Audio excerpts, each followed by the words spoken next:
জীবন সে তো পদ্ম পাতায়। নীলুফার ইয়াসমিন ১৯৪৮ সালের ১৩ই ফেব্রুয়ারি ভারতের পশ্চিমবঙ্গের মুর্শিদাবাদে জন্মগ্রহণ করেন।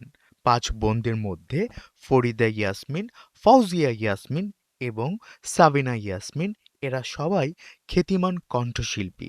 তার স্বামী বহুমুখী প্রতিভার অধিকারী খান আতাউর রহমান এবং সন্তান আগুন দেশীয় সঙ্গীতাঙ্গনে নিজ নিজ সময়ের তারকাশিল্পী। এক ভরসা। নীলুফার ইয়াসমিন বাংলাবাজার গার্লস স্কুল থেকে ১৯৬৩ সালে ম্যাট্রিক, সিদ্ধেশ্বরী কলেজ থেকে ১৯৬৫ সালে ইন্টারমিডিয়েট ও ১৯৬৮ সালে ঢাকা বিশ্ববিদ্যালয় থেকে সমাজবিজ্ঞানে বিএ এবং ১৯৭০ সালে এমএ পাশ করেন। হৃদয় কণ্ঠশিল্পী হিসেবে নীলুফার ইয়াসমিনের জনপ্রিয়তা দেশের গণ্ডি পেরিয়ে বিদেশেও ছিল। তিনি বিভিন্ন সময়ে ভারতের দিল্লি ও কলকাতায় সঙ্গীত পরিবেশন করে বিপুল জনপ্রিয়তা ও প্রশংসা পেয়েছেন।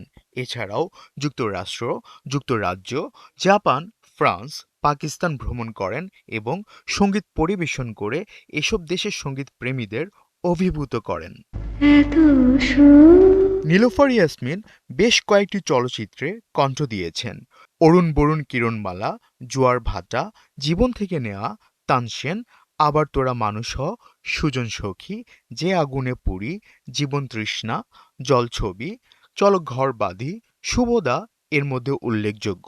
মনে পড়ে। কাজের স্বীকৃতি হিসেবে নীলুফার ইয়াসমিন জাতীয় চলচ্চিত্র পুরস্কার, বাচসাস পুরস্কার, সঙ্গীত অনন্য অবদানের জন্য মরণোত্তর ২১শে পদক পেয়েছেন। নজরুল সঙ্গীত অবদানের জন্য নজরুল পদক সহ অসংখ্য পুরস্কার ও সম্মাননা অর্জন করেছেন নীলুফার ইয়াসমিন।